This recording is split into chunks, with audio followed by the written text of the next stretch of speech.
Aujourd'hui, le sujet qui nous réunit, c'est l'inflation et la hausse des taux d'intérêt et les impacts que cela va avoir sur l'activité d'assurance. Donc c'est vraiment un sujet d'actualité.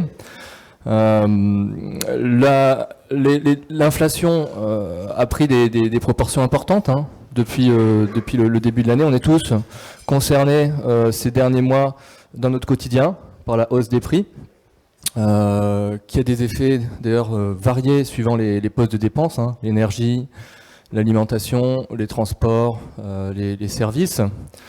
Selon Eurostat, dans la zone euro, les prix ont augmenté de 10% depuis un an. D'accord, donc c'est des données de septembre.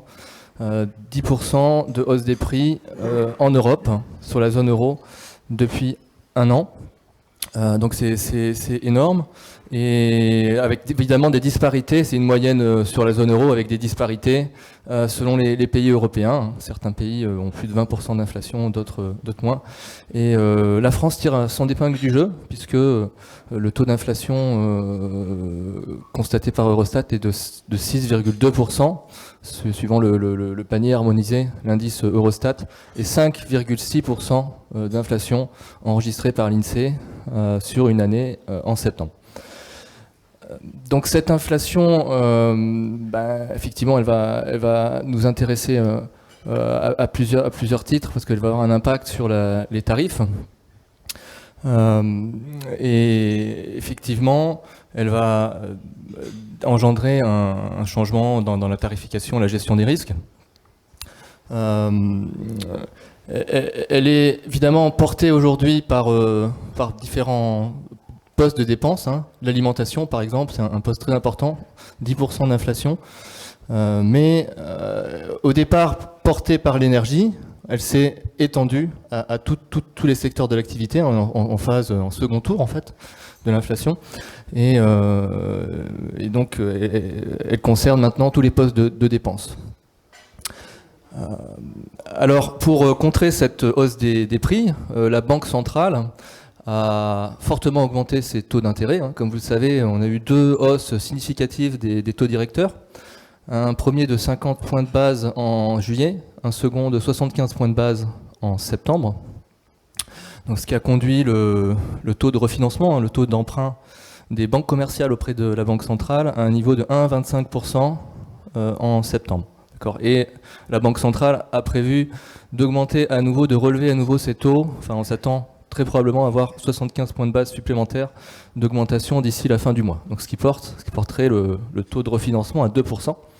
Et donc, une hausse de 2% du taux du principal taux directeur en l'espace de 4 mois. Donc, une hausse des taux très rapide ces derniers mois pour contrer la hausse des prix. Donc évidemment, ça c'est un tournant dans la politique monétaire de la Banque centrale qui a été jusqu'à maintenant très accommodante. Et on passe d'une ère de taux d'intérêt inférieur à 1%, voire même négatif, à des taux d'intérêt qui sont maintenant autour de 2% et qui vont potentiellement augmenter ces prochains mois.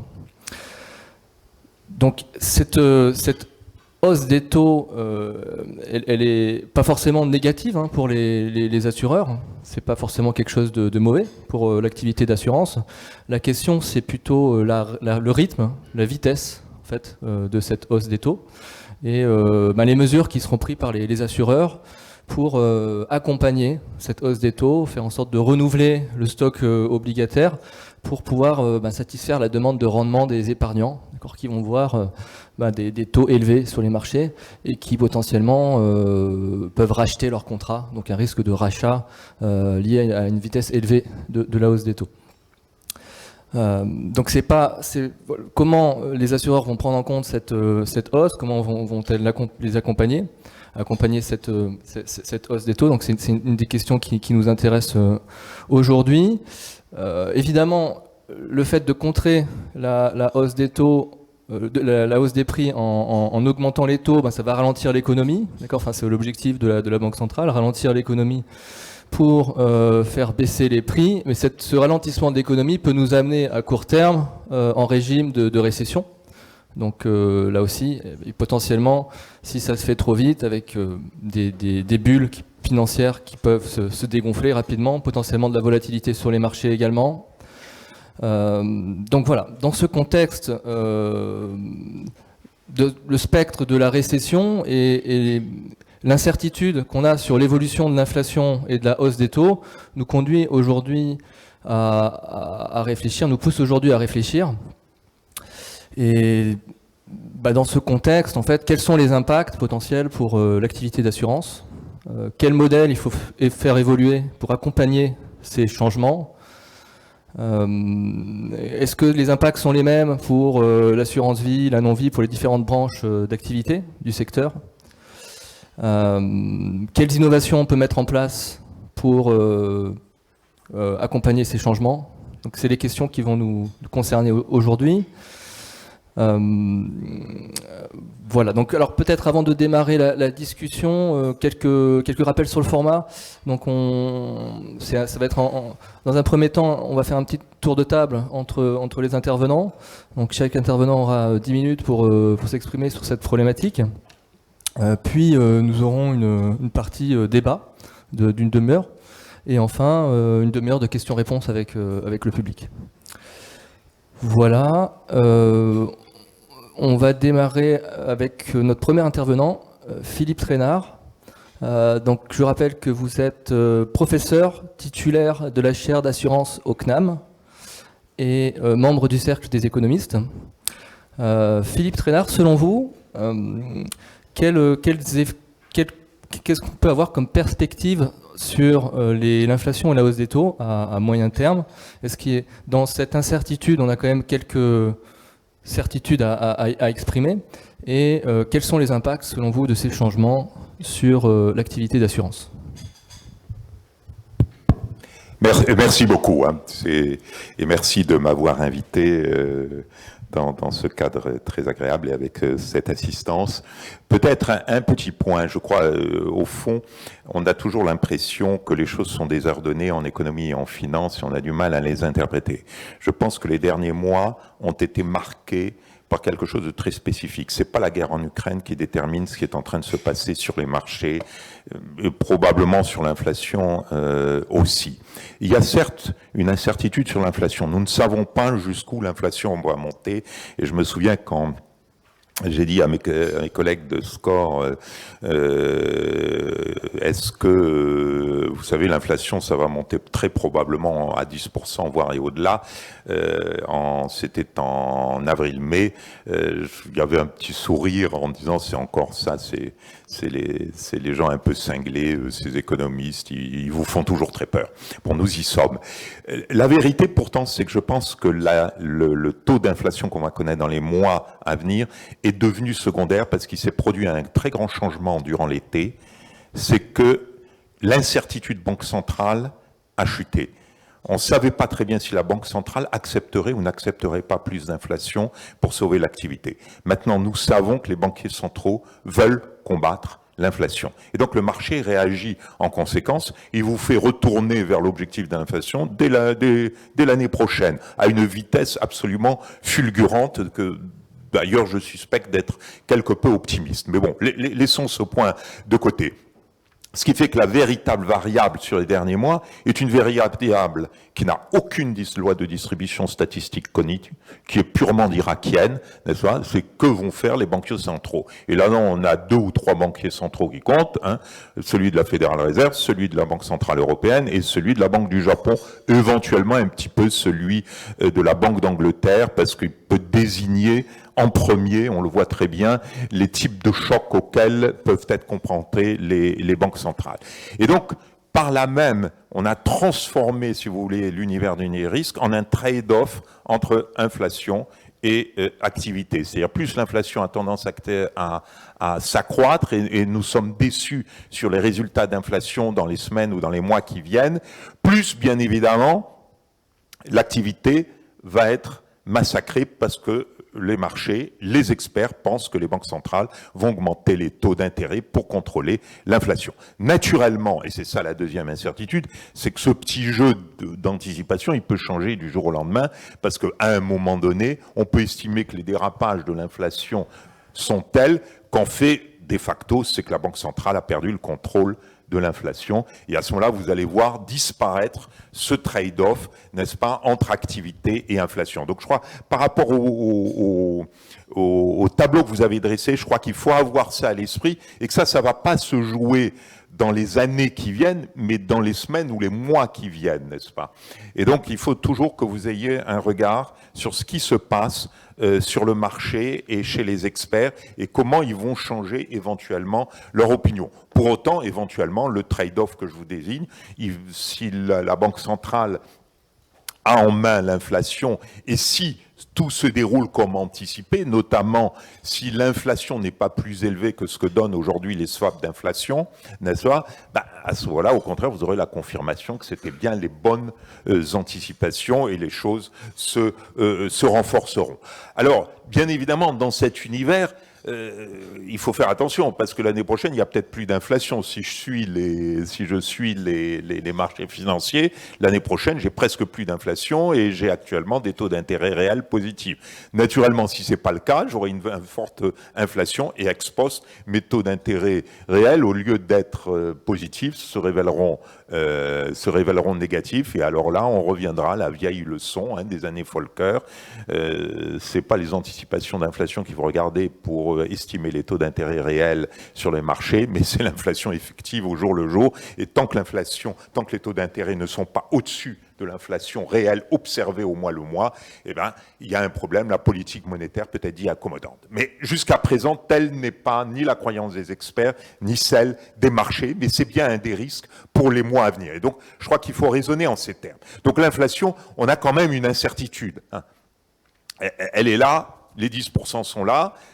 Les salaires ont augmenté de plus 6% au troisième trimestre aux États-Unis. Donc la boucle salaire-prix, malgré ce que dit le FMI, elle est peut-être pas tout à fait présente, mais elle n'est pas absente. Voilà. Je crois qu'il faut avoir ce point. Alors, quels sont les impacts? Si on regarde un petit peu le sujet, quand on dit inflation, bien sûr, on dit taux d'intérêt plus élevé. Si vous suivez ce que je vous ai dit, c'est que dans l'univers actuel, qui dit inflation, dit taux d'intérêt plus élevé, systématiquement, et activité plus faible. Alors, l'inflation plus élevée, qu'est-ce que ça veut dire? Ça veut dire quelque part que les passifs d'assurance vont augmenter, mes claims vont augmenter, alors même que mes cotisations ont été fixées avec un taux d'inflation moins élevé. En assurance vie, je vais avoir un peu le même problème.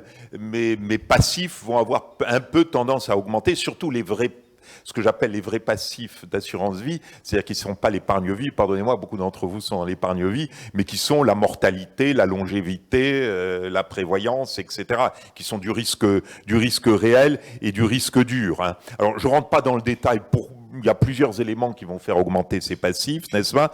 Et inversement, bien évidemment, s'il y a de l'inflation, vous avez quelques actifs qui vont s'envoler. Les obligations ne changent pas, mais avec un certain décalage, l'immobilier et les actions sont censés être plus ou moins indexés sur l'inflation.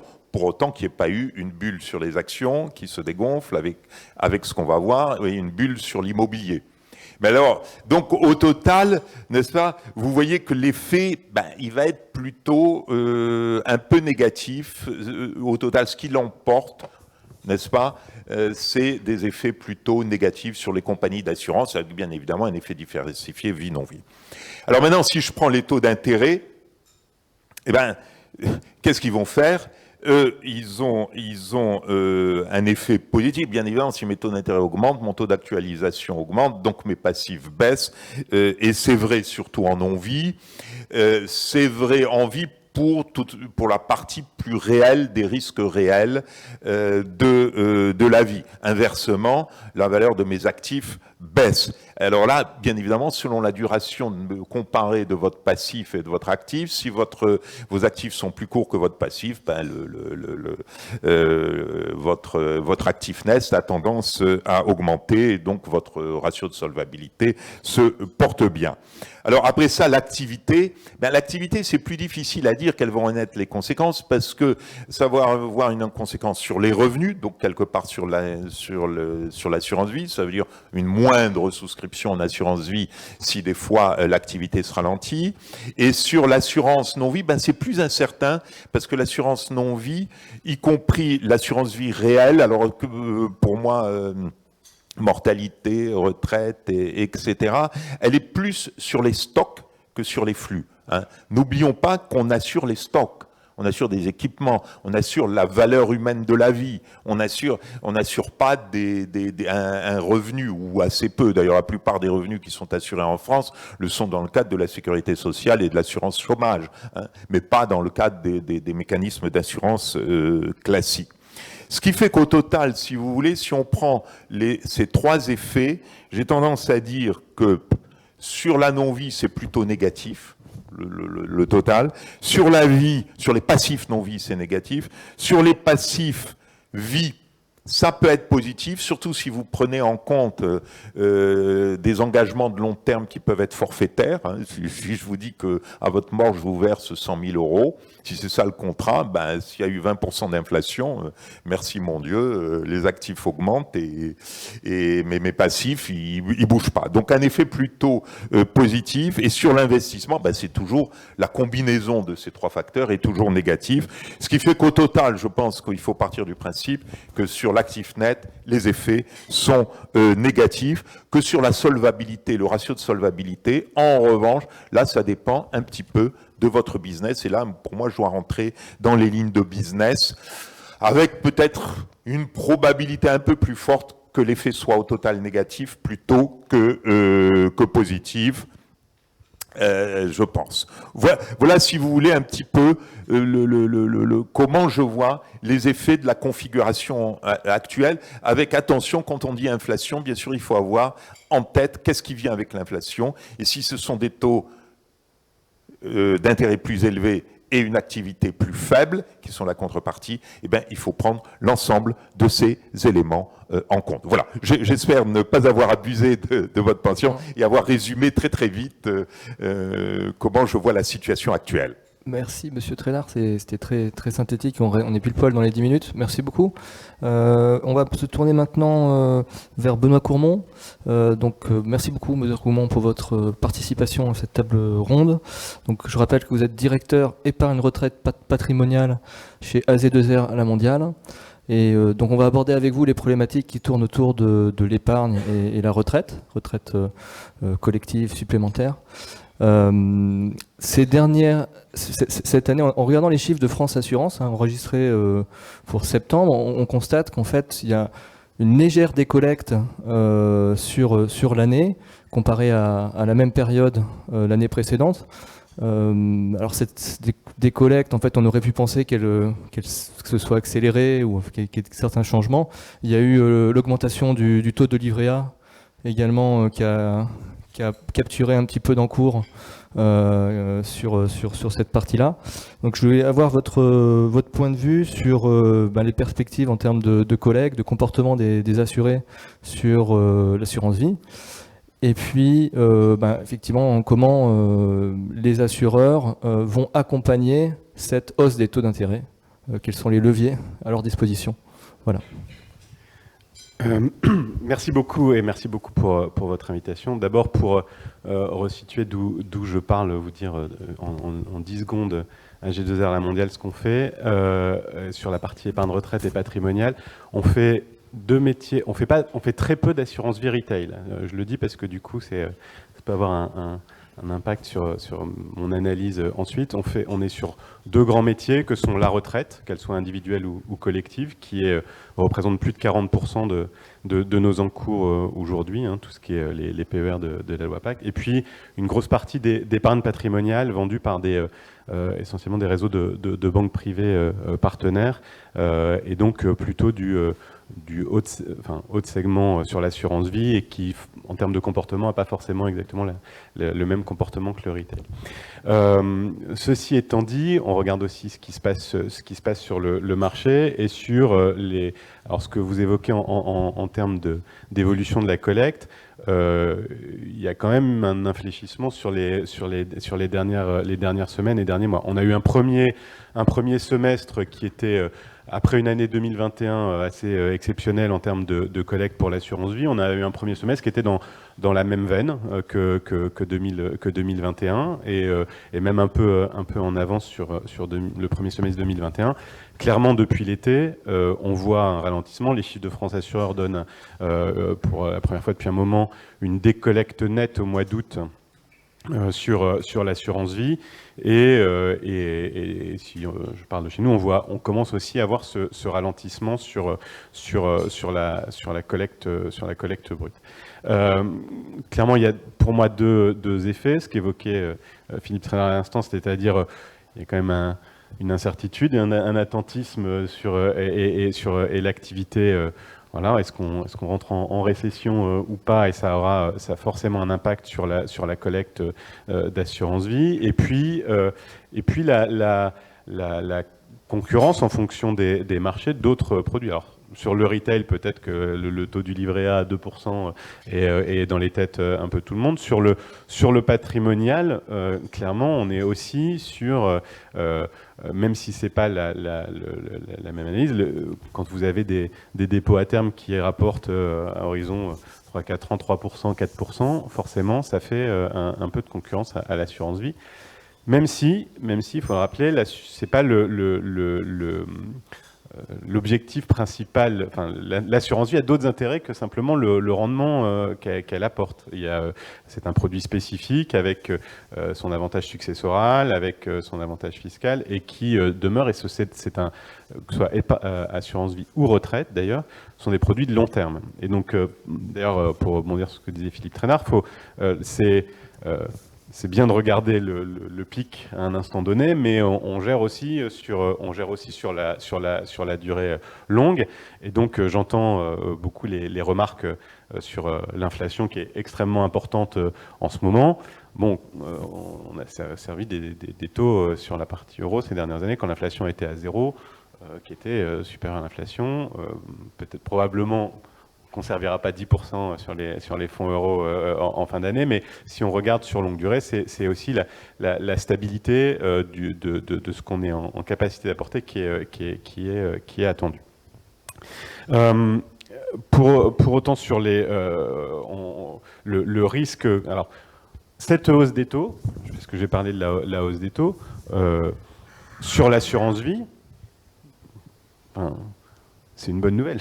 Je vais le dire, si on se met sur terme, ça fait 20 ans, 30 ans qu'on court après la baisse des taux, tous, avec son impact sur le besoin de capital, sur les rendements qui diminuent, etc. Voilà. Il y a une période de transition, clairement. Et il ne faut pas qu'elle soit trop rapide, cette hausse des taux.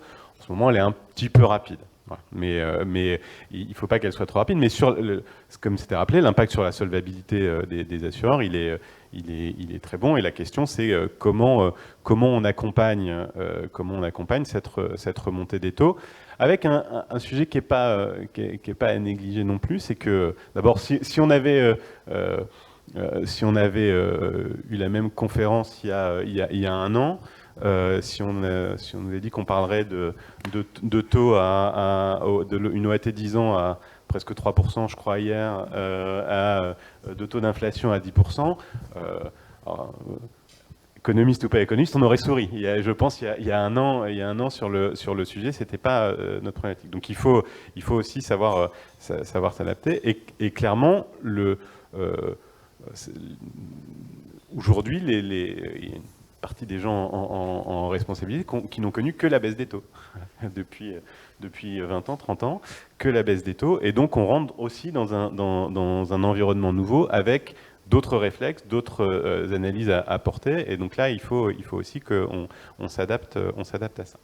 Alors, néanmoins, comme je dis, on gère sur le long terme. Et sur le long terme, on s'adaptait à tous les scénarios. L'idée des assureurs vie, et notre vision à nous, c'est qu'il faut qu'on soit qu'on traverse les cycles et qu'on soit assez agnostique à la façon dont ça se passe en ajustant cette gestion de long terme. On a ces dernières années, je vais parler de deux choses, que ce soit sur la partie euro et sur la partie UC, on a ces dernières années accompagné la baisse des taux chez les assureurs en dotant tous, de façon assez massive, nos provisions pour participation aux excédents, en se disant si les taux remontent, c'est une façon d'accompagner la remontée des taux, puisque nos actifs ne vont pas immédiatement se reluer au rythme de la remontée des taux, il faut le temps de réinvestir. Et donc, il faudra accompagner cette remontée des taux, parce que le risque principal, c'est qu'au moment où les taux baissent, c'est que tout le monde sorte au moment où les taux sont les plus bas et nos obligations en moins-value. Et donc, pour éviter ces mouvements, une façon de le faire, c'est d'accompagner aussi la remontée des taux. Clairement, on est dans cette période-là. Vous n'aurez pas de scoop, je ne vais pas vous dire ce qu'on va faire en fin d'année. D'abord, je ne le sais pas. C'est le plus simple pour pas vous le dire.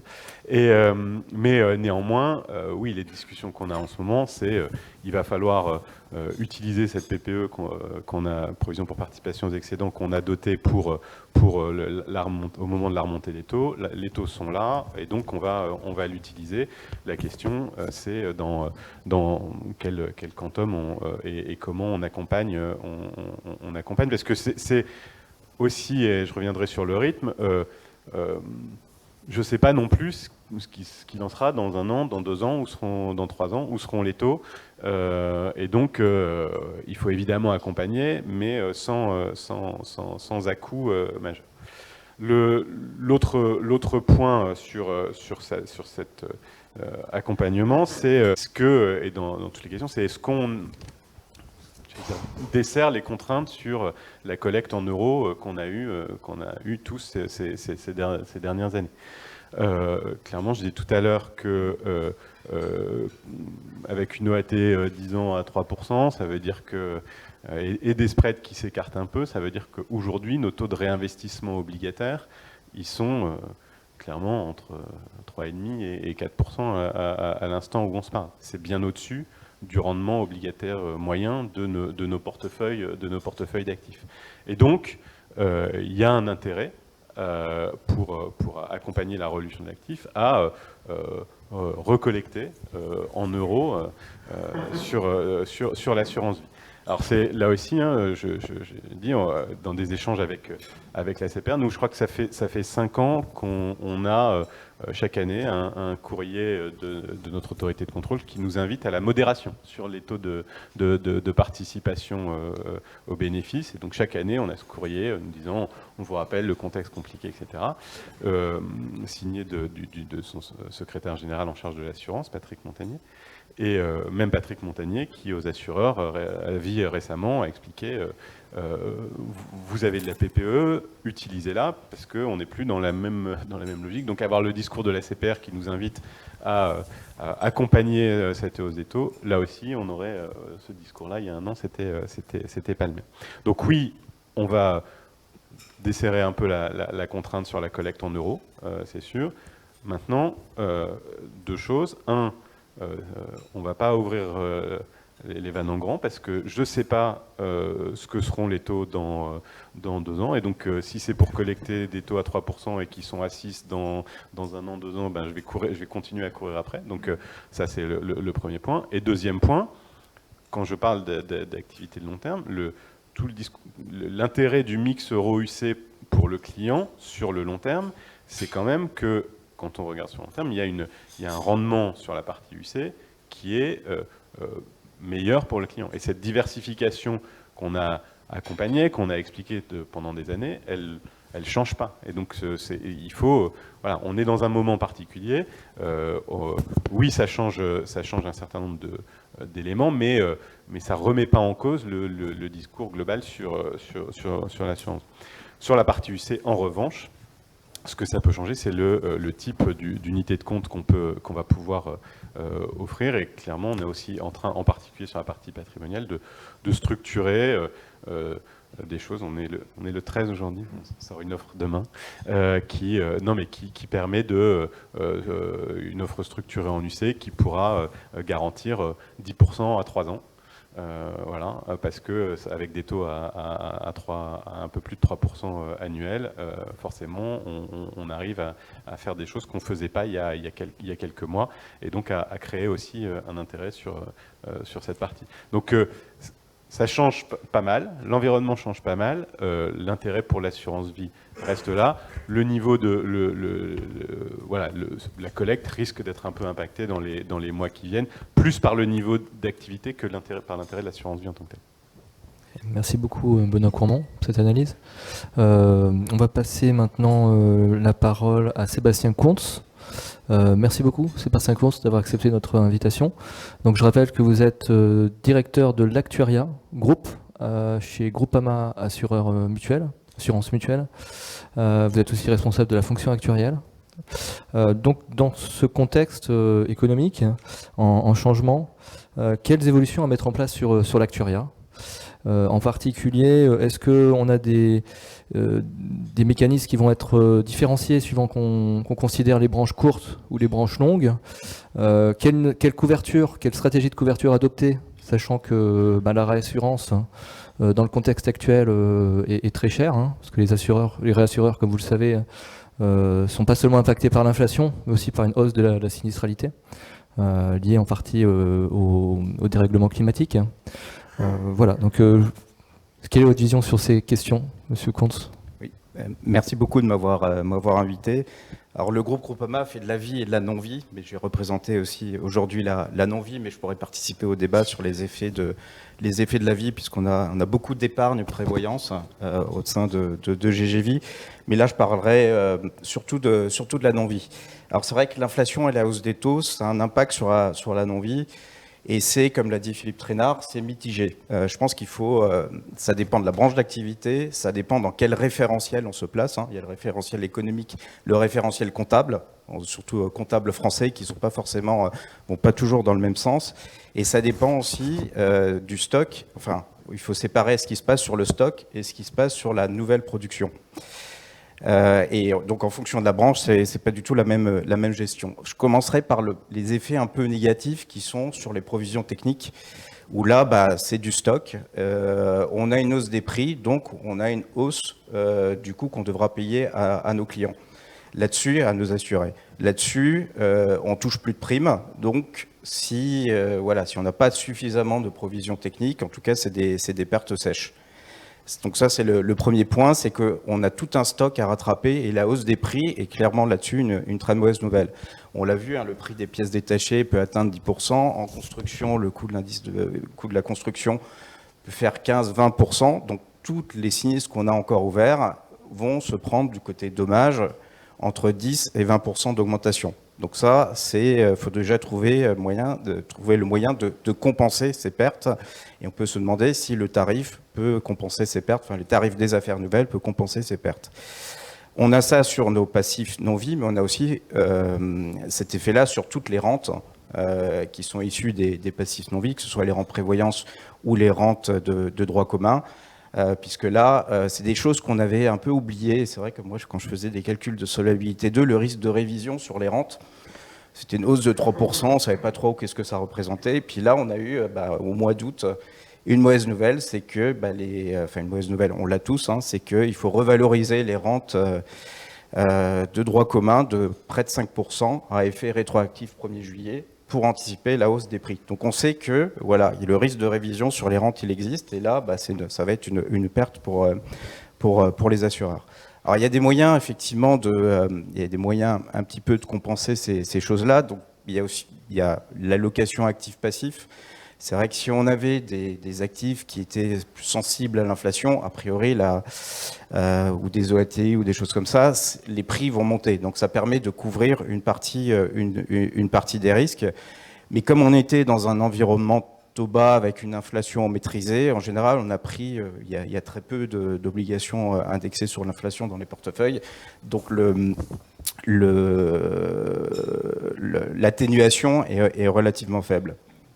Ce qu'on a, il y a la réassurance qui va jouer sur la partie provision technique, hein, parce que en général, nos traités de réassurance, ils couvrent quasiment jusqu'à l'extinction des sinistres. Donc, tous les augmentations de prix, il y en a une grosse partie qui est cédée aux réassureurs. Donc, et parfois dans des effets qui sont beaucoup plus durs côté réassureur, puisque quand on a des traités non proportionnels et quand on a de l'inflation, parfois ça augmente plus les passifs du côté de l'assureur, et par contre ceux du réassureur augmentent beaucoup. Alors certes, il y a des clauses d'indexation, mais c'est vrai qu'il y a quand même une partie, notamment en dommages, qu'on peut faire passer aux réassureurs, et on est bien content de les avoir.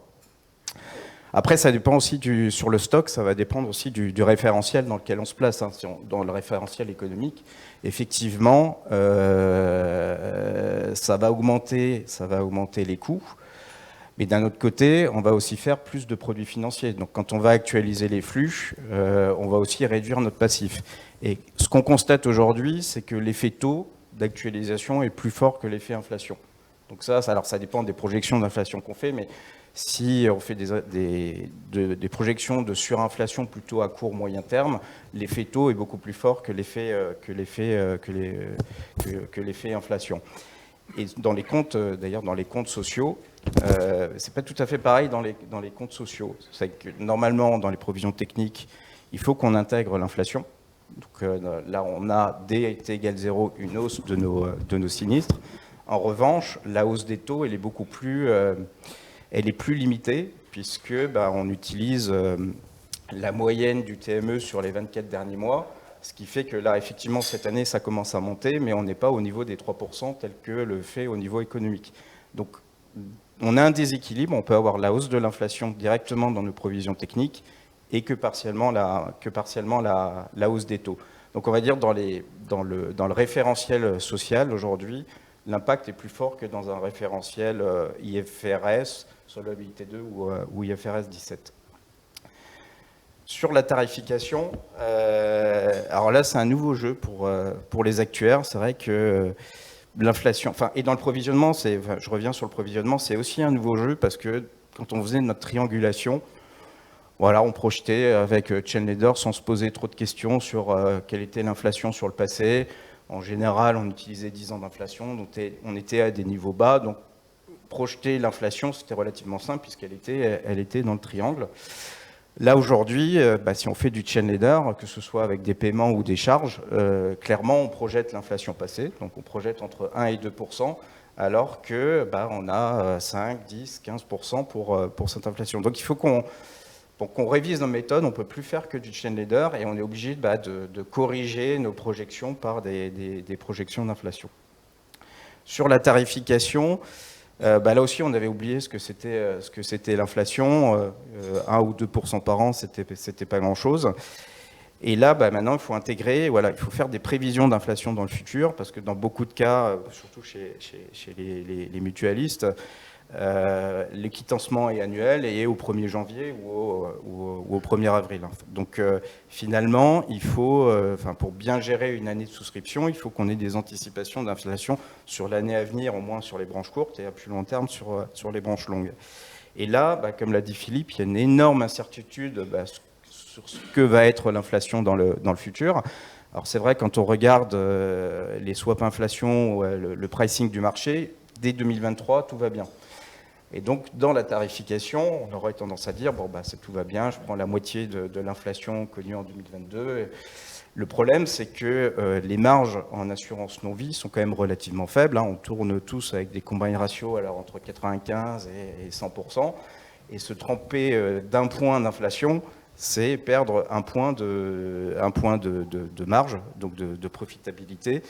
Et pour ceux qui sont à 99%, un point, on passe facilement du profit à la perte. Donc il y a l'anticipation est vraiment importante, parce que si on prévoit 5 dans notre tarif et qu'au final il y a 7, les conséquences en termes de résultats sont pas du tout les mêmes. La difficulté qu'on a aussi, c'est que c'est un peu un jeu entre assureurs. Moi, ça me fait penser aussi au débat qu'on a sur les taux servis en épargne, où c'est un peu le jeu à qui se déclarera. Enfin, il y a toujours un petit jeu de savoir qu'est-ce que font nos concurrents avant de déclarer notre taux. Donc, il n'y a pas que le rendement des actifs qui intervient. Et là, j'ai l'impression que sur l'augmentation des tarifs pour la fin de l'année, c'est un petit peu on est tous un peu attentistes. On se dit tous, il faut monter les prix économiquement pour préserver la profitabilité. Il faut augmenter les prix, mais il y a aussi une question de qu'est-ce que va faire mon petit voisin, parce qu'on s'attend aussi à avoir des effets résiliation beaucoup plus forts que par le passé, parce que c'est d'avoir des augmentations de 10-15%, ça risque de faire des déclics dans la tête de beaucoup de gens et qui vont se dire tiens, je vais peut-être voir ailleurs qu'est-ce qui se passe, et donc de savoir ce que font les concurrents est encore plus important que par le passé. Et donc dans la tarification de l'actuaire, il faut qu'on rajoute ces couches. Et c'est pas évident, il faut se faire des convictions pour y arriver. La seule chose dont on est vraiment sûr, c'est l'augmentation du prix de la réassurance, parce que là, les prix, ils sont, on le sait avec Monaco et bientôt Baden-Baden, on sait que les prix vont monter, qu'on n'arrivera pas à faire passer, en tout cas que ça va monter plus que l'inflation, du fait de plusieurs choses, mais surtout le côté non linéaire de ce qu'on cède aux réassureurs. Donc ça, il faut qu'on l'intègre dans notre tarification ou qu'on relève nos priorités de réassurance. Donc là aussi, dans les choix en non-vie, il y a, et dans l'appétit au risque, ça fait lien avec l'appétit au risque, on va beaucoup plus se poser la question, est-ce que je cède autant à la réassurance ou non? Donc c'est avec les modèles internes, donc finalement on rentre de nouveau dans un cadre un peu du use test, d'efficience de la réassurance, et donc il y a beaucoup de réflexions qui sont là-dessus. Alors, qu'est-ce qu'on peut faire pour limiter ça? Donc j'en ai déjà parlé sur les... Il faut anticiper, il faut changer notre gestion des risques. Alors chez Groupama, on a la chance ou la malchance d'avoir des filiales à l'international, en Turquie, en Roumanie, en Bulgarie. Donc surtout avec la Turquie, des économies à forte inflation, on connaît déjà.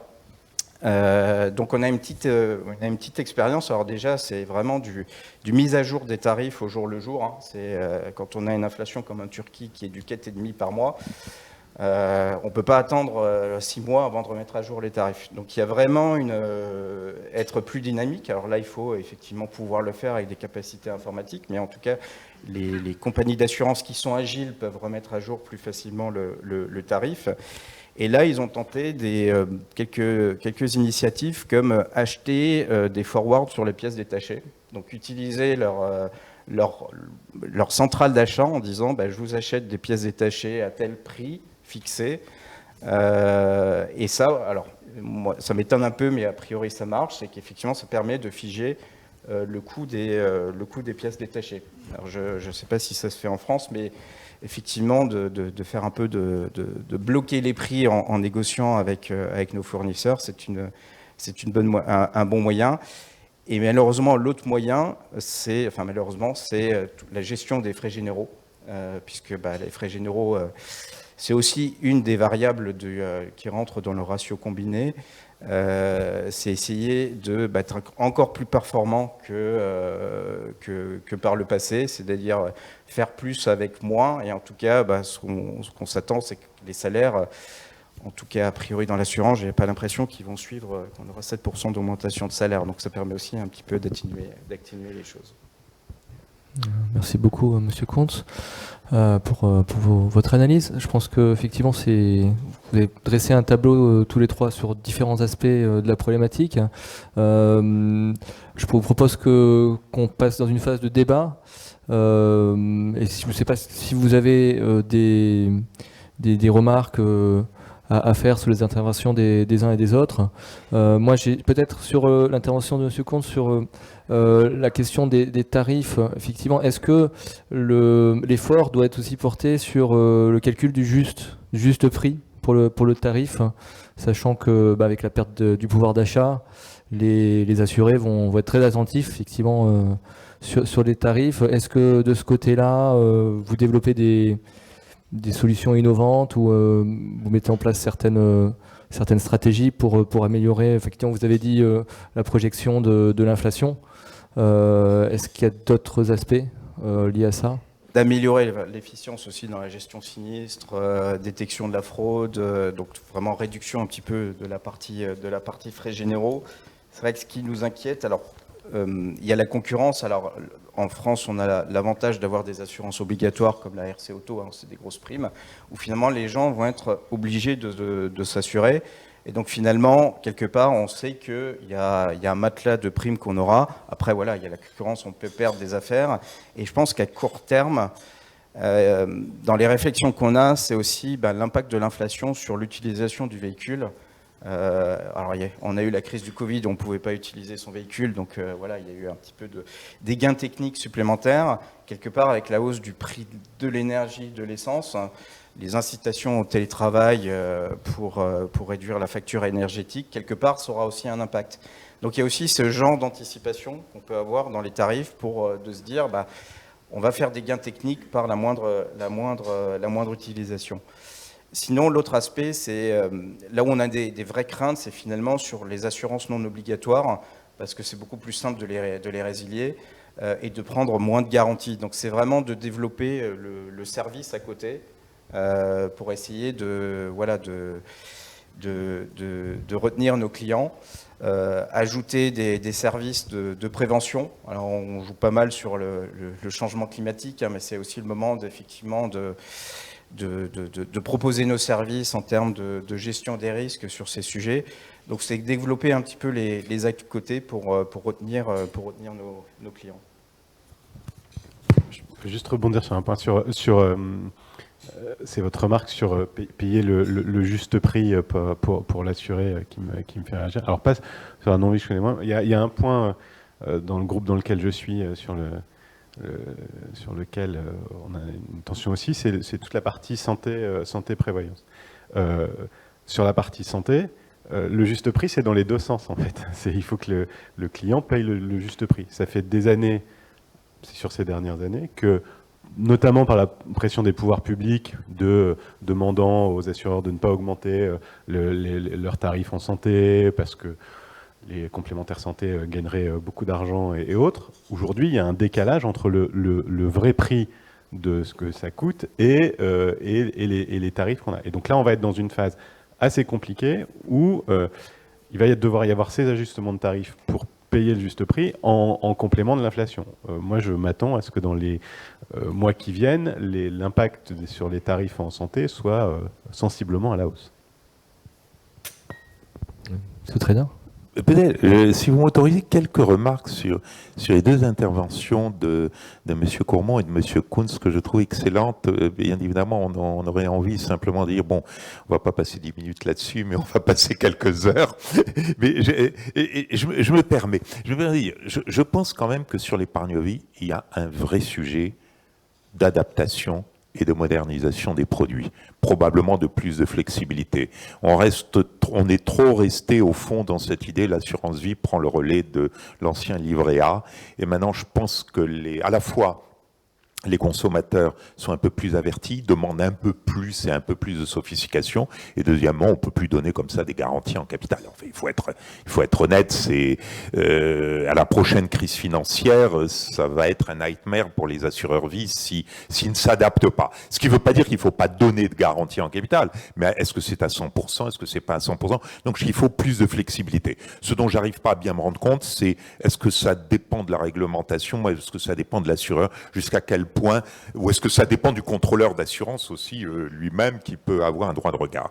Mais il me semble que là, il y a quelque chose à faire.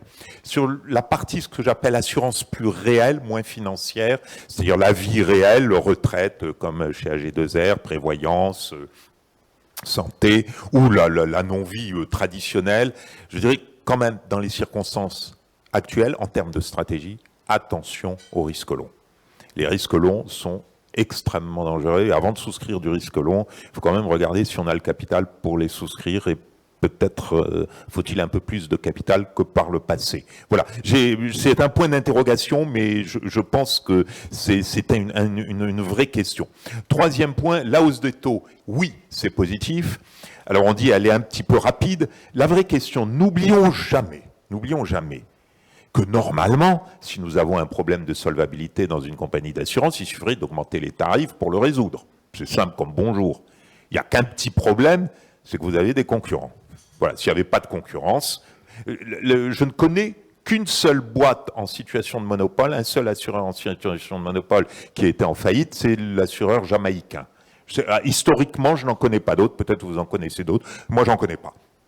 Maintenant, c'est pas la même chose si vous êtes en concurrent. C'est la concurrence qui est un vrai sujet. Hein. Et donc, attention, c'est vrai, les calculs actuariels, c'est très bien. La vraie question, est-ce qu'il pourrait y avoir des entrants, des nouveaux entrants? Le vrai risque dans la hausse des taux, c'est pas le marché de l'assurance, c'est tout d'un coup qu'un des acteurs de l'assurance se dise « j'ai suffisamment de marge, eh ben, je vais m'éliminer tel ou tel autre acteur en distribuant plus ou en augmentant mes tarifs, comme ça je vais le contraindre et je vais l'éliminer et je vais prendre son marché. Hein. Et c'est ça pour moi le vrai risque. Alors il n'est pas gigantesque au sens où cet autre acteur, même s'il a plus de profit, il est aussi frappé par ce que nous avons dit. Mais néanmoins, s'il a plus de profit, il peut se dire que c'est le moment ou jamais de prendre un marché. Donc attention, la concurrence va s'aiguiser, je pense, dans les mois qui viennent, et c'est par ligne de business qu'il faut considérer les choses. Alors, moins sur M. Cournon et plus sur M. Kuntz, j'avais 3 remarques. Je crois que vous avez raison. Probablement, vous faisiez allusion, au fond, à on va augmenter les provisions, parce que quelque part, les prix ont augmenté. Je crois qu'il ne faut pas être non plus dramatique et se projeter dans l'avenir. Attention de ne pas augmenter les provisions comme des malades, en se disant, de toute façon, l'inflation, elle est installée pour toujours. Et n'oublions pas aussi qu'on couvre une partie des risques par l'augmentation des primes actuelles, tout simplement parce qu'en général, le sinistre, il n'arrive pas le lendemain du paiement du contrat. Voilà, et que l'inflation, elle se fait pas en une journée. Donc, quelque part, on a quand même des moyens de smousser, et j'ai tendance à dire, attention, pour moi, les provisions, il y a justement à faire des provisions, parce que le passé, on a eu plus 10%, on a plus 10% hein, dans la zone euro, dont acte. Inversement, je ne me projetterai pas comme un malade dans l'avenir, et je serai très prudent, parce que c'est là qu'il y a une très très forte incertitude. Et la façon dont on a révisé les prévisions d'inflation entre juin et aujourd'hui, elle est tout simplement dramatique. Elle est dramatique. Elle est encore plus forte que la révision antérieure qui avait été faite. Et elle a été à la baisse. Elle n'a pas été à la hausse. Bien sûr, avec une conséquence, c'est qu'on a révisé à la baisse l'activité. Alors, je crois que les réassureurs, oui, vous avez raison, les réassureurs vont augmenter leurs tarifs parce que tout simplement, l'univers des risques extrêmes s'est accru. Ça, c'est un vrai sujet, et ça pose d'ailleurs aussi le sujet du capital dans les sociétés. Faut-il ou non mettre plus de capital sur les risques extrêmes? Parce que si vous combinez l'inflation, les tempêtes, les taux, les politiques monétaires, vous dites, si elle tout ça, cet univers-là, ben avant 2008, il n'existait pas. Voilà. Et peu à peu, il s'est insidieusement installé dans le paysage, n'est-ce pas? Et donc là, il y a une vraie réflexion. Et bien sûr, les réassureurs vont être obligés d'augmenter leurs tarifs parce que quelque part, les politiques monétaires sont beaucoup plus irakiennes. Donc c'est un sujet. Il n'y a pas de loi de distribution là-dessus, mais ça n'empêche, c'est une donnée de fait. L'inflation est plus incertaine qu'elle ne l'a été sur les 30 dernières années. Et les risques même ont tendance à s'accroître, n'est-ce pas?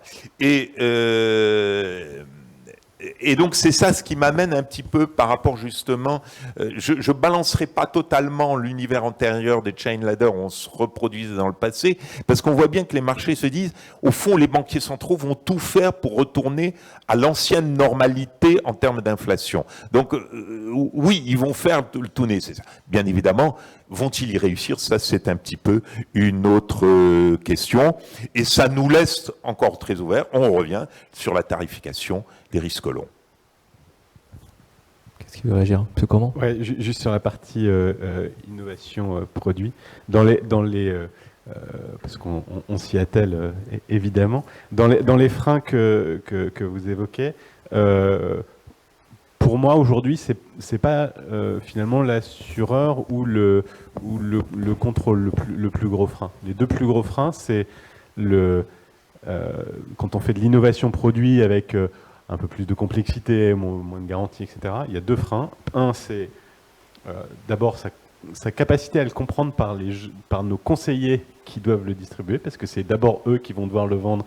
Et en fait, il faut qu'ils soient à l'aise avec ce qu'ils vendent, et s'ils ne sont pas à l'aise, c'est plus facile d'aller vendre du fonds euro que voilà. Donc, il faut à la fois les former, etc., et les accompagner. Et deuxièmement, il y a aussi le client.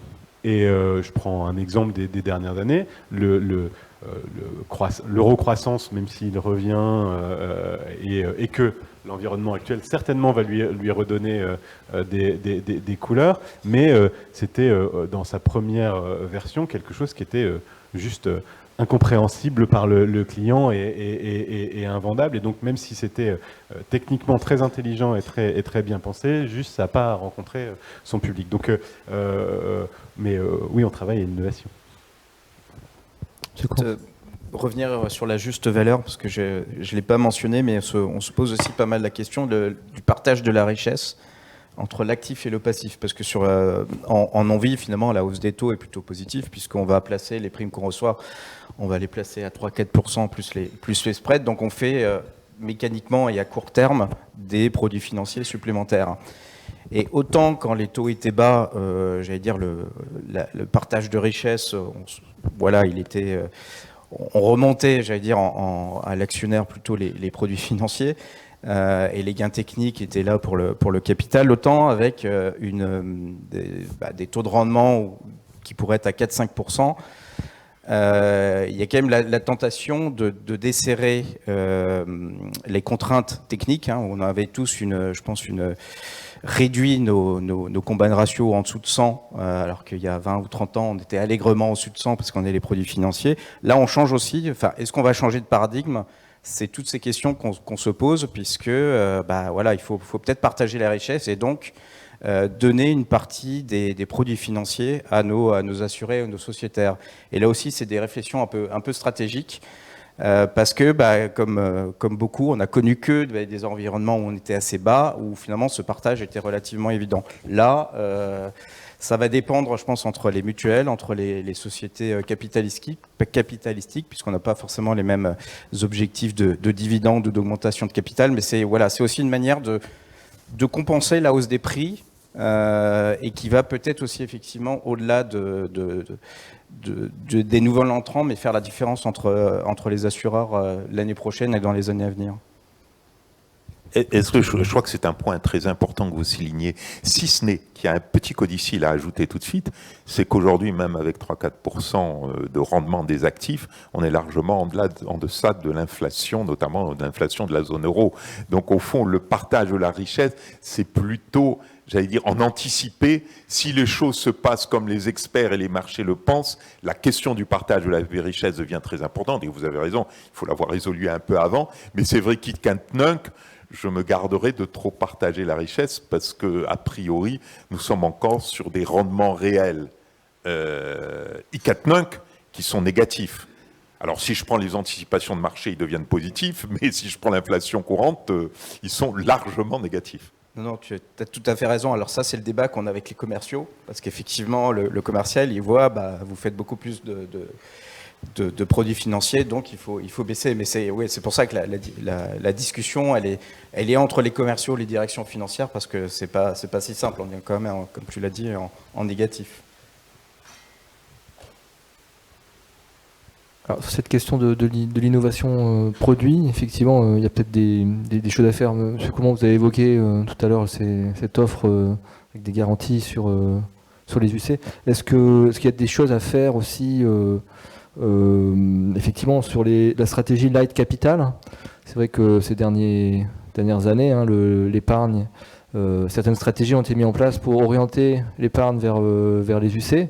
Est-ce que aussi pour réduire la charge de capital, est-ce que c'est une stratégie qui va perdurer dans ce contexte, ou est-ce qu'au contraire, justement comme vous l'avez dit tout à l'heure, peut-être que le fonds euro va prendre plus de place vu que les taux de rendement seront amenés à être plus élevés?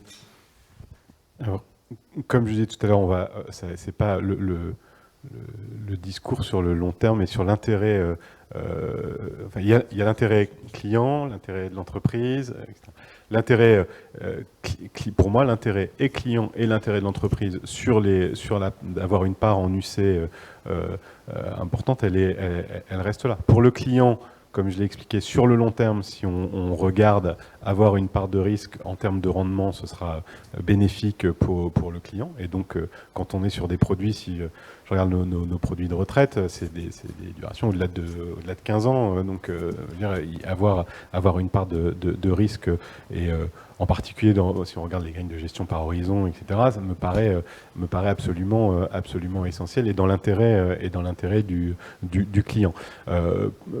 Petite remarque sur la partie patrimoniale de clients probablement, je ne sais pas, plus avisés ou conseillers, etc.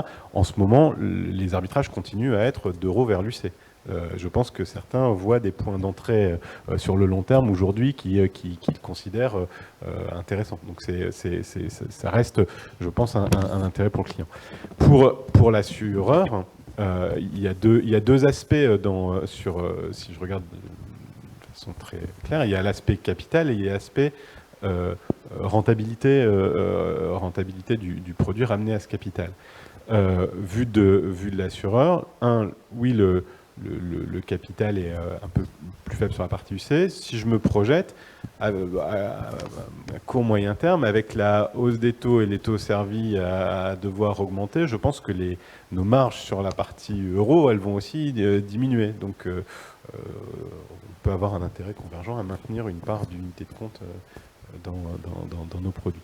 Et puis sur la partie, dernier point, puisque j'ai à peine évoqué la partie euro-croissance, mais plus généralement tous ces produits plutôt, on va dire, à coussin, etc., qui avaient perdu de leur intérêt quand les taux étaient quasi à zéro, puisque la partie poche de diversification, justement, était très limitée.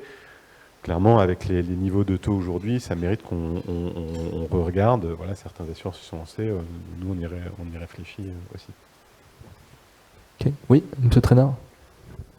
Une réaction juste à ce qui vient d'être dit, qui est très important.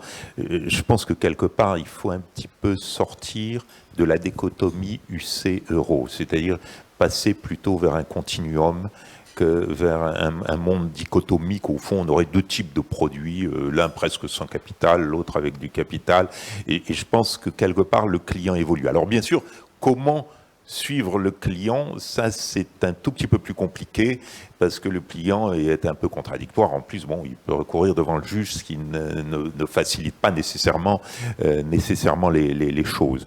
Et de même, il faut voir, il y a le court terme et le long terme. C'est-à-dire, il faut se dire qu'on a des produits qui sont faits pour être rentables sur 10 ans, puis il y en a d'autres qui sont faits pour être rentables sur 20 ou 30 ans. Pour moi, c'est pas exactement les mêmes produits. Et je pense que c'est tout cela qu'il faut travailler. Et en revanche, je prends bien note de ce que dit M. Courmand. Au fond, c'est presque plus dans l'assiette des assureurs qu'il faut aller regarder et des clients plutôt que de la réglementation. Je pense en revanche que pour moi l'euro-croissance c'est le truc type qui sort direct de la tête de la confrontation d'un assureur et d'un fonctionnaire de la direction du Trésor. Pardonnez-moi, comme j'en ai été un, je sais de quoi je parle. C'est d'ailleurs le truc que vous n'arrivez pas à vendre. Alors, bien évidemment, il y a le concepteur qui va en acheter un, sa femme qui va en acheter un, et éventuellement le sous-directeur de la direction du Trésor qui a conçu le produit et qui sort même de pas sûr, même pas sûr. Même pas sûr. Il est plus prudent que ça. Il est plus prudent que ça. C'est pour ça que je parlais aussi de fonds à coussin et de voilà. C'est plutôt la logique du produit que le produit lui-même. Oui. Moi, j'ai juste une question, parce qu'effectivement, allez-y. alors, je suis un peu moins spécialiste de la vie, mais au jour d'aujourd'hui, qu'est-ce que vous conseilleriez finalement à l'assuré comme investissement ? Alors, je vais faire la même réponse qu'à chaque fois. Je n'ai pas une réponse pour un assuré. Ça dépend complètement de son horizon d'épargne, de ce qu'on appelle ses projets de vie, etc. Et donc, la réponse, elle peut pas être toute faite pour une personne. Mais si vous voulez, je vous envoie un conseiller de la Mondiale qui vous fera ça très bien. On est juste en face. Oui, monsieur Trainer. Est-ce que je peux dire, en tant que consommateur, que client, là je me mets en position, je ne suis pas assureur vie, donc je ne veux pas. De quoi je rêverais? Au fond, moi je rêverais d'un produit plutôt Jean Russet, avec pas mal d'UC, mais qui soit un peu mixte quand même, pas totalement, et qui ait quelque part une certaine garantie en capital, qui ne me dise pas que ça peut tomber à zéro. Voilà. Maintenant, je peux comprendre que je peux perdre 20% sur mon capital. Ça me paraît pas scandaleux selon les configurations. Hein. N'oublions pas si la guerre en Ukraine devait prendre une tournure dramatique, moins 20% sur les revenus en France, ça peut très très vite arriver. Hein. Donc, quelque part, je peux pas l'exclure non plus sur mon épargne. Un très bon produit qui s'appelle Option Capital Protégé, qui est une garantie inférieure à 100%, en unité de compte et avec un rendement supérieur à l'euro. Pareil, on en parle quand vous voulez. Très bien. Je pense qu'on a terminé cette phase de débat. Il nous reste encore un peu de temps pour des questions du public. Je ne sais pas qui souhaiterait réagir, aurait une question à poser à nos intervenants. Oui, je voulais simplement intervenir très rapidement, parce qu'on parle beaucoup et quasi exclusivement de hausse des taux, mais très peu de l'aplatissement de la courbe des taux. Bon là, c'est un mouvement de marché assez récent, donc je sais pas, c'est peut-être encore un peu tôt pour poser la question, mais je veux dire, certes, tous les taux ont augmenté, mais les taux 1, 2, 3 ans ont augmenté de manière beaucoup plus spectaculaire que les taux 3 à 6 ans, si bien qu'aujourd'hui, ce qui est historique, c'est pas seulement le niveau d'inflation, mais aussi l'écart entre le taux 3 ans et le taux 6 ans. Est-ce que ça offre des opportunités? Est-ce que ça vous crée de nouveaux risques? Je peux répondre à ça. Nous, c'est quelque chose qu'on a regardé. Il y a une inversion de la courbe des taux à long terme en ce moment. Les taux longs sont plus bas que les taux moyen court. Donc c'est probablement lié aux anticipations d'inflation à court terme. Donc on se dit que c'est temporaire. Ça nous incite à très court terme à diminuer un peu la duration d'investissement de l'actif pour tenir compte de ça. Mais voilà, on surveille, on se dit que ça doit être temporaire lié au niveau d'inflation là, mais on regarde. Mais oui, c'est un point atypique par rapport à ce qu'on a connu ces dernières années. Oui, monsieur Trainer. Juste une petite remarque quand même, c'est pas tout à fait nouveau, hein. Si vous ne regardiez pas seulement la courbe des taux, comment dirais-je, au jour le jour, la courbe des taux effective, mais si vous regardiez les anticipations de courbes de taux à 1 an, 2 ans, 3 ans ou 4 ans, ça fait quand même plusieurs mois que la courbe en anticipé est complètement flat aux États-Unis, n'est-ce pas? Alors par moment, elle flatte, elle s'inverse légèrement. En tous les cas, elle est inversée entre 1 et 10 ans. On a une inversion depuis pas mal de temps, qui conduit justement à cette platitude ensuite de la courbe des taux. Donc je crois qu'il faut juste, ce sont des choses qu'on a intégrées depuis quand même pas mal de mois, que ça allait arriver et que d'ailleurs c'était logique puisque ça arrive chaque fois que vous êtes dans une phase de hausse des taux de la politique monétaire. La seule question qui se posait, c'est au fond jusqu'à quel point on allait passer d'un quantitative tightening, d'un quantitative easing à un quantitative tightening, et c'était en fait un problème d'agenda plus qu'un problème de fond. Merci. Est-ce qu'il y a d'autres questions?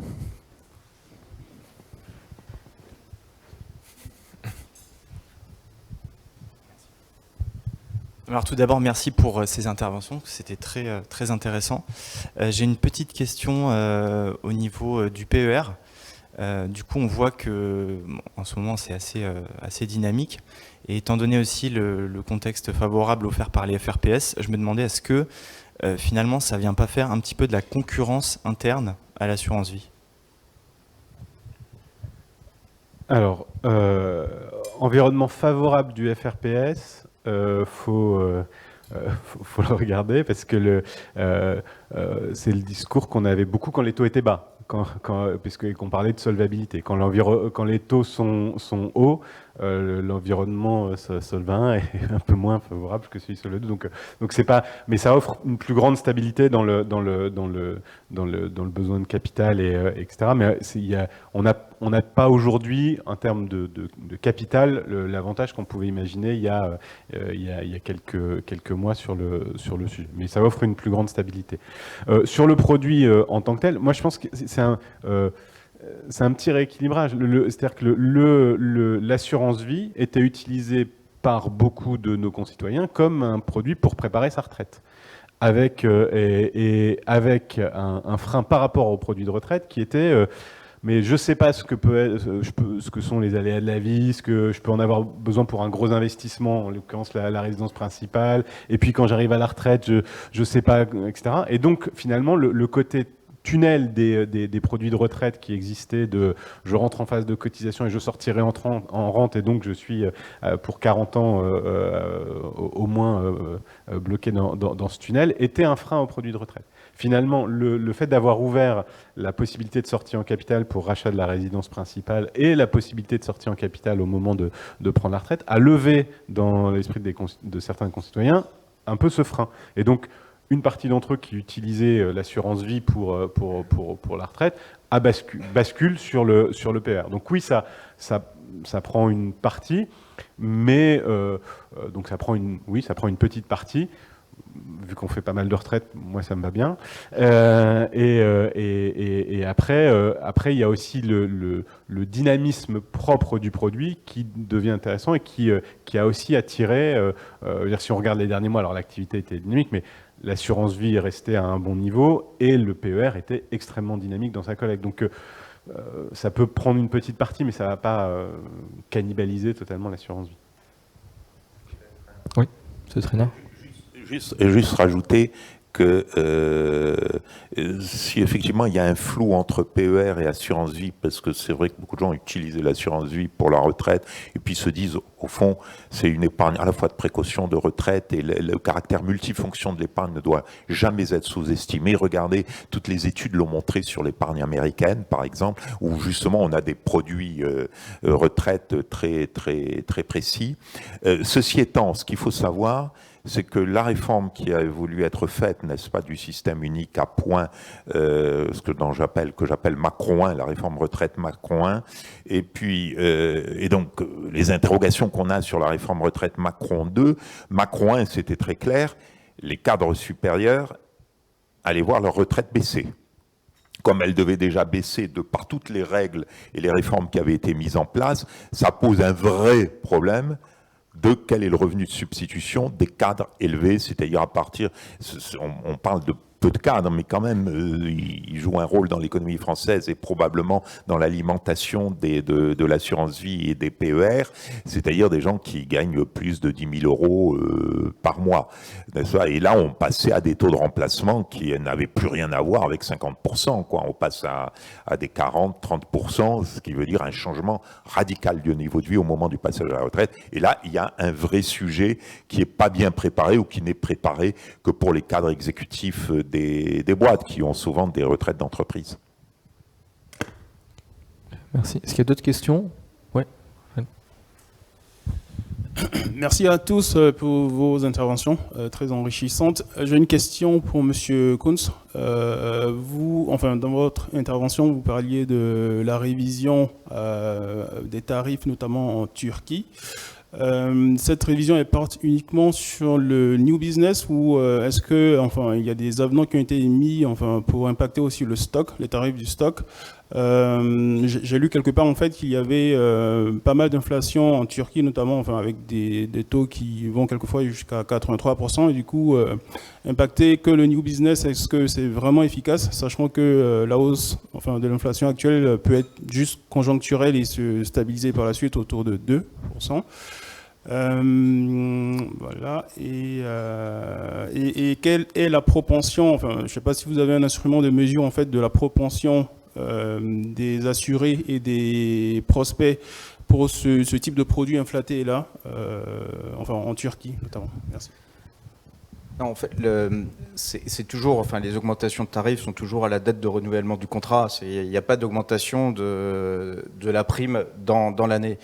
L'avantage, c'est enfin, la Turquie a la chance d'avoir finalement pas des dates de renouvellement identiques au 1er janvier ou en avril, comme ça peut être le cas en France, c'est que tous les mois, finalement, il y a 1/12 du portefeuille qui est renouvelé. Donc ça permet de ne pas attendre un an sur la totalité de son portefeuille pour faire passer l'inflation.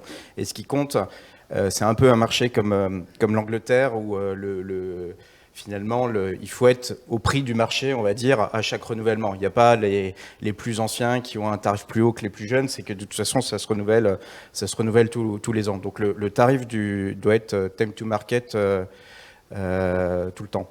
C'est comme ça que ça joue. Et donc, après, est-ce que l'inflation est pérenne ou pas? Donc, elle sera peut-être pas pérenne, mais quelque part, ça passe par les salaires. Et c'est ça qui est enfin, j'allais dire dangereux, mais c'est ça qui crante les prix à un niveau haut. Le prix de l'énergie, ça pourra rebaisser. Par contre, les salaires, a priori, ça ne rebaisse pas. Enfin, en tout cas, en Turquie, ça ne baisse pas non plus.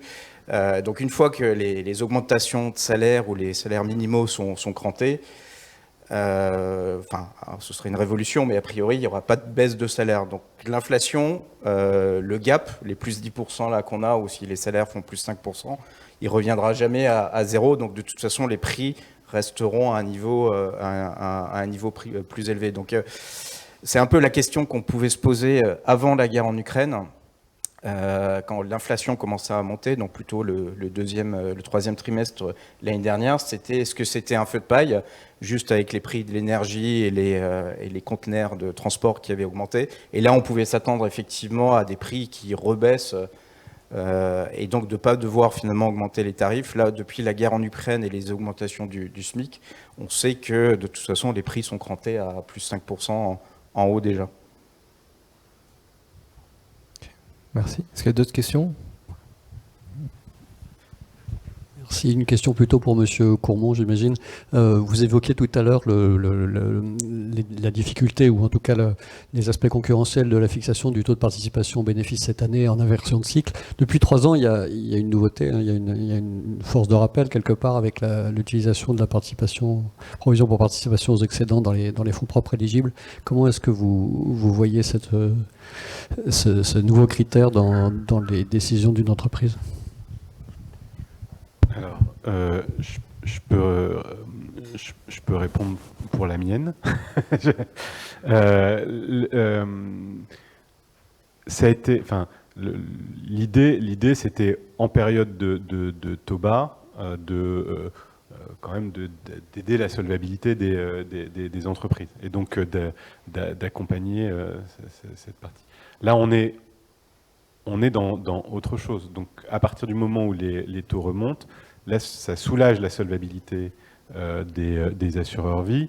Et donc, cette PPE a un moindre intérêt d'un point de vue de solvabilité. En revanche, entre deux risques, enfin, on passe d'un risque de solvabilité à un risque de départ de clients. Donc, à choisir entre deux risques, je préfère accompagner un peu le rendement par la PPE.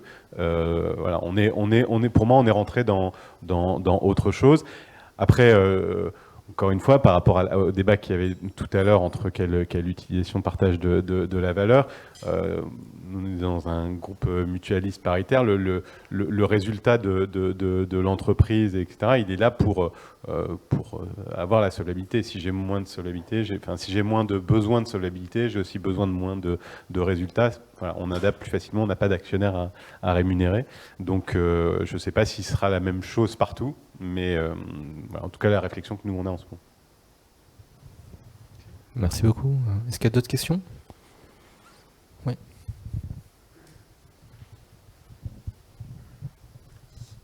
Merci. J'ai une question pour Monsieur Trainard. Vous parliez tout à l'heure du taux réel négatif, puisque les taux sont inférieurs à l'inflation. Avec le niveau d'endettement des États en Europe, est-ce qu'on n'est pas condamné à avoir des taux réels négatifs?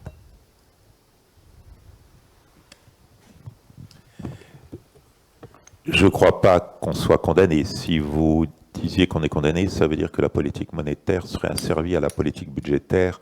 Et je pense que dès que vous avez dit ça, Madame Lagarde déchire ses vêtements, Jay Powell aussi. Donc non, je pense qu'on ne peut pas dire ça. Maintenant, une fois que j'ai dit cela, naturellement, ça faisait partie des incertitudes. Et c'est pourquoi, au départ, tout le monde s'est dit, mais comment vont réagir les banques centrales? Est-ce qu'elles vont donner la priorité au gouvernement et aux dettes publiques, ou est-ce qu'elles vont et à l'activité, ce faisant, ou est-ce qu'elles vont donner la priorité à l'inflation? Et c'est un petit peu la conviction des experts et des marchés, c'est qu'ils sont passés d'une situation où ils étaient incertains sur le sujet à une situation où ils pensent que les banques centrales sont déterminées à combattre l'inflation. Maintenant, quelle est la limite de ce propos? Parce que bien évidemment, on peut toujours tenir ce propos, mais comme toujours, la notion de quoi qu'il en coûte n'existe pas. C'est pas vrai. On ne fait jamais des mesures quoi qu'il en coûte. Il y a un point où vous avez plus d'argent de toute façon, et donc c'est terminé. L'histoire est terminée. Et on voit bien que là, la grande limite, elle nous a été présentée par la Banque d'Angleterre.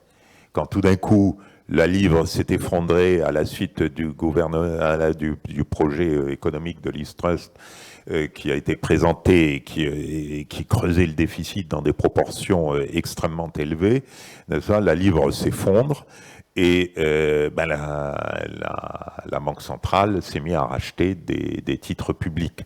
Donc la question demeure, et bien évidemment, c'est un peu un avertissement pour les gouvernements européens. Alors, pour les gouvernements européens, la question est un peu moins dramatique, parce que l'Allemagne s'est lancée elle-même dans une politique budgétaire, de déficit, implicitement de déficit budgétaire, ce qui, bien évidemment, permet de faire pâlisser la pilule française, etc. Mais je ne sais pas pour combien de temps, n'est-ce pas? Et donc, vous avez raison de vous poser la question, mais je la traiterai plutôt comme question jusqu'à quel point, n'est-ce pas, pourrait-on accepter des divergences budgétaires au sein de la zone euro. À partir du point où ce ne serait plus acceptable, il est certain que la politique monétaire devient asservie à la politique budgétaire.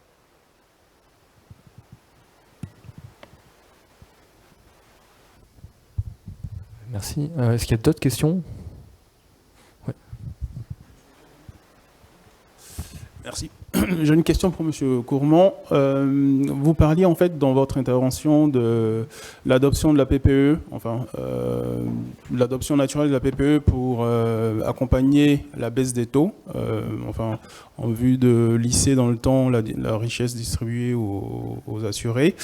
Et de mémoire, en fait, certains acteurs du marché, à la faveur de la crise sanitaire de 2020 à 2021, ont boosté leur ratio de solvabilité en intégrant cette PPE-là sur des périmètres d'activité, en épargne notamment, je crois, je ne sais plus exactement, voilà. Certains acteurs, en fait, ont intégré cette PPE dans le calcul de leur fonds propre. Mais c'était vraiment quelque chose de ponctuel pour pallier la tension sur les ratios de solvabilité des assureurs du fait de la crise sanitaire. Quel est l'avenir en fait de ce mécanisme qui a été mis en place? Est-ce que c'est prévu en fait de revenir à la situation initiale ou on est parti pour rester sur du long terme? C'est pas un mécanisme temporaire qui a été mis en place. C'est une reconnaissance. Enfin, il y avait au niveau européen des analyses différentes, notamment liées au fait qu'en Allemagne, il y avait un mécanisme un peu différent, mais qui ressemble, où les assureurs allemands, ça leur permettait de reconnaître au sein des fonds propres quelque chose qui ressemble à la PPE, mais qui n'était pas la PPE. Et donc, dans l'idée de ne pas défavoriser son marché, et dans une période effectivement où il y avait une pression sur les ratios de solvabilité, l'analyse le Trésor a fait passer ce texte qui permet de reconnaître Alors c'est pas toute la PPE, il faut justifier de sa pérennité dans le temps, que c'est la partie libre de la PPE parce qu'il y a des parties qui sont aussi attribuées immédiatement, etc. Donc ce mécanisme-là, il va perdurer. La seule remarque qu'on a en ce moment côté contrôle, c'est de dire, on vous rappelle qu'il y a des critères pour pouvoir l'utiliser. Justement, je n'ai plus tous en tête, mais il y a ce critère il faut que ce soit la PPE libre, il y a un certain nombre de choses à démontrer sur la durée, et en disant, on vous rappelle qu'il faut bien vérifier ces éléments-là et que c'est pas toute la PPE qui est utilisable. Mais en revanche, c'est un mécanisme qui demeurera.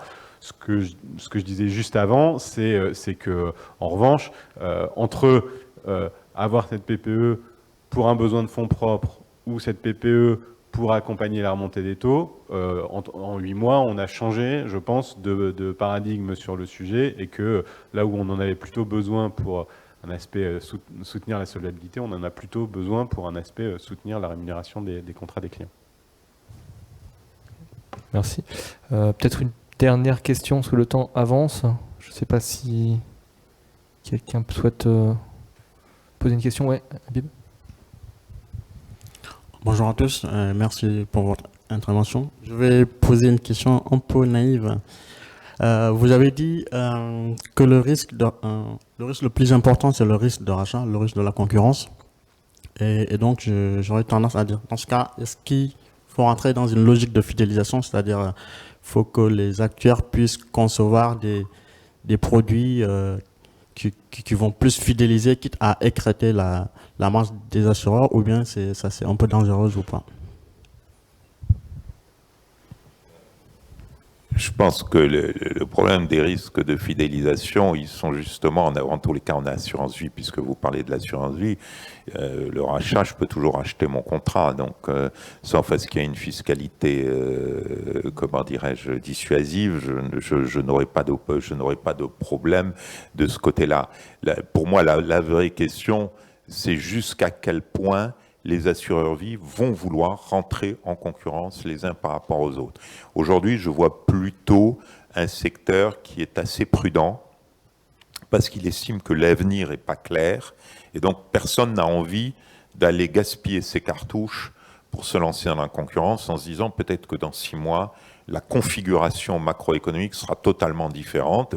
Et la guerre en Ukraine et le dernier accord de l'OPEC qui a vu se rapprocher la Russie et l'Arabie Saoudite, une chose sur laquelle honnêtement j'aurais pas parié il y a quelques semaines, n'est-ce pas, montre que l'univers peut changer. Donc j'ai plutôt tendance à penser qu'il va y avoir une certaine prudence et qu'à partir de là, la notion de rachat n'est pas un risque, en tous les cas certainement pas un risque immédiat, parce que tout le monde compte plutôt ses troupes, c'est-à-dire le capital qu'il a chez lui, plutôt que d'aller le dépenser en faisant une concurrence extrêmement agressive qui lui permet de prendre telle ou telle grosse partie du marché.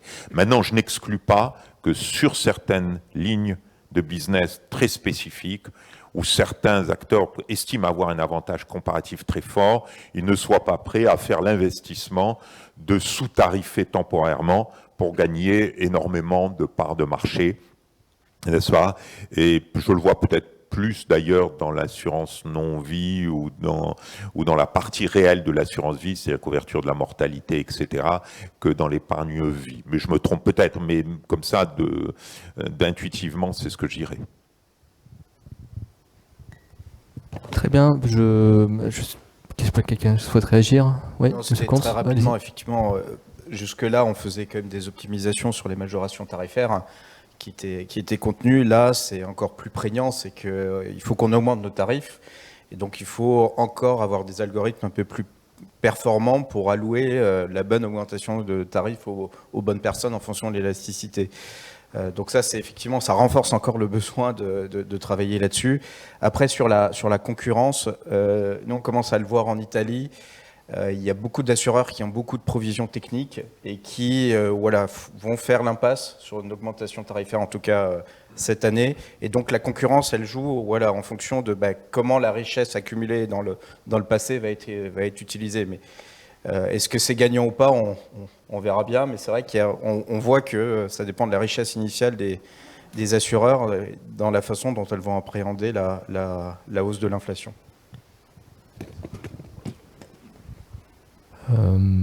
Avant de terminer cette table ronde, est-ce que quelqu'un souhaiterait prendre la parole, peut-être pour faire une conclusion on avait évoqué ça tout à l'heure avec M. Trainard. Je voudrais dire, souvent, et là je me tourne vers M. Kunz, on dit il faut que la gestion des risques et la gestion stratégique soient assez proches. J'ai comme l'impression qu'aujourd'hui, elles se sont éloignées, elles doivent s'éloigner dans leur pratique. C'est-à-dire, moi j'aurais une gestion des risques, notamment du provisionnement, qui serait assez différente de ma gestion stratégique. La gestion des risques, c'est qu'on est face à des incertitudes, et j'aurais tendance à dire, n'allez pas courir et galoper pour constituer des provisions à tout crin. Attention, certes l'univers est plus risqué, plus incertain, ça veut dire peut-être un petit peu plus de capital, mais je n'irai pas augmenter massivement les provisions en disant on est parti pour du plus 7% pendant 10 ans. Là, auquel cas, il faudrait augmenter les provisions tout de suite. Et donc, je serais plutôt prudent dans la gestion des risques, mais au sens de prudent, je ne m'empresserai pas de mettre des louchers, de larges louchers de provisions supplémentaires. Inversement, dans la gestion stratégique, je serai beaucoup plus prudent. Elle doit être prudente, mais au sens où attention au risque long. Et je pense que c'est comme pour la gestion d'actifs, il y a des bons points d'entrée et des mauvais points d'entrée sur tels et tels actifs. Moi, sur les risques non-vie et les risques longs non-vie, je dirais le point d'entrée, c'est peut-être pas aujourd'hui. J'attendrai un petit peu demain, ou tout au moins je le ferai un peu plus sur la pointe des pieds. Donc au fond, deux façons d'être prudent. Pour la gestion des risques, je m'engouffrerai pas dans les problèmes et dans les risques que nous voyons et que nous analysons, parce qu'il y a beaucoup d'incertitudes, et trop d'incertitudes, et notamment de nature diracienne, et pas réellement stochastique. Il n'y a pas de loi de distribution connue. Inversement, pour le stratégique, j'aurais tendance à être prudent au sens de faire très attention aux risques longs, et c'est pas tout à fait le meilleur moment d'entrer dans ces risques, sauf si on a accumulé beaucoup de profits. Merci beaucoup. On va s'arrêter là. Merci pour votre éclairage sur cette problématique. C'était vraiment très très intéressant. Et je voulais vous remercier à nouveau pour votre participation aujourd'hui. Merci beaucoup.